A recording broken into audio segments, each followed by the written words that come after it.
Bienvenue dans Écho de bureau, là où on décortique les vraies réalités du boulot, sans langue de bois, avec des conseils pratiques pour rendre votre quotidien plus équilibré et plus productif. Moi, c'est Michel, et aujourd'hui, nous allons discuter d'un sujet bien chaud. La vie professionnelle, là, c'est comme un match de foot. Un jour, tu es au même niveau avec quelqu'un. Le lendemain, on te donne le brassard de capitaine. Tu te retrouves chef de ton ancien collègue. Mais gérer cela, ce n'est pas aussi simple que de dire « je suis ton boss maintenant ». Il y a l'ego, les souvenirs, les émotions. Alors, on fait comment? On en parle aujourd'hui. La situation. Pas facile, mais faisable. Imagine, toi et quelqu'un, vous étiez assis côte à côte, vous rigoliez pendant les pauses, vous parliez de tout, et un jour, boum, tu deviens son supérieur. Il va te regarder genre, toi aussi tu vas me commander maintenant? Parfois il te teste, il ne t'écoute pas trop, ou il essaye de passer par les anciens liens pour négocier des passes droits. Ce genre de transition, si tu ne gères pas bien, ça devient pénible au boulot. Il y avait un gars dans mon ancienne boîte, ils ont promu Kofi comme chef d'équipe. Mais son ami Yao, qui bossait avec lui depuis 5 ans, a mal pris cela. Il ne respectait pas les consignes, il venait en retard, il disait aux autres « Kofi est mon gars, il ne va rien me dire ». Kofi, il en a tellement souffert qu'il a voulu redonner sa promotion. Mais un coach RH l'a conseillé, et voici ce qu'il a fait. 5 conseils pratiques pour gérer cette transition. 1. Clarifie ton nouveau rôle sans arrogance. Dès le début, appelle ton ancien collègue et discute. On a travaillé ensemble, maintenant j'ai une nouvelle casquette.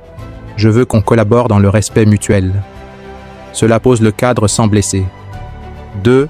Sois ferme, mais humain. Si tu veux qu'on te respecte, il ne faut pas faire du copinage. Mais il ne faut pas aussi être dur pour prouver que tu es chef. Il faut trouver l'équilibre. 3. Rappelle-toi, tu gères un poste, pas une personne. Ce n'est pas une guerre d'ego. Tu n'es pas là pour montrer que tu es au-dessus, mais pour faire avancer l'équipe. Reste focus sur les objectifs, pas les émotions. 4. Traite-le avec respect, même s'il te teste. Des fois, l'ancien collègue va chercher à voir si tu vas abuser. Mais si tu restes droit, respectueux, les autres vont te suivre naturellement. 5. Garde les souvenirs, mais fais avancer le présent.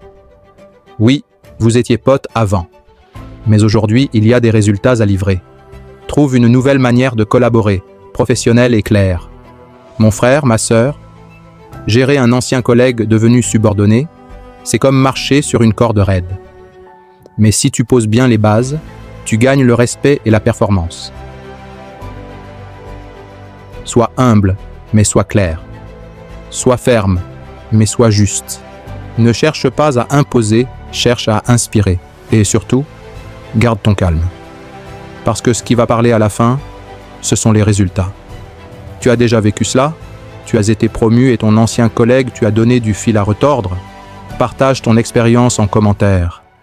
Et si tu connais quelqu'un qui vit ça en ce moment, envoie-lui ça vite. Je t'exhorte aussi à te procurer ce livre, Le voyage des leaders, défis de transformation en Afrique. Le livre qui te fera passer de simple manager à véritable leader.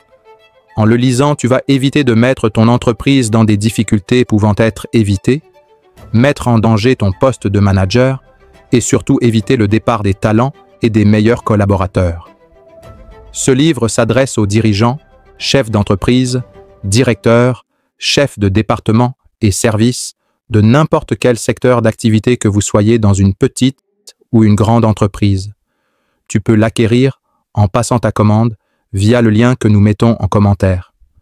Je te donne rendez-vous très bientôt pour un nouvel épisode.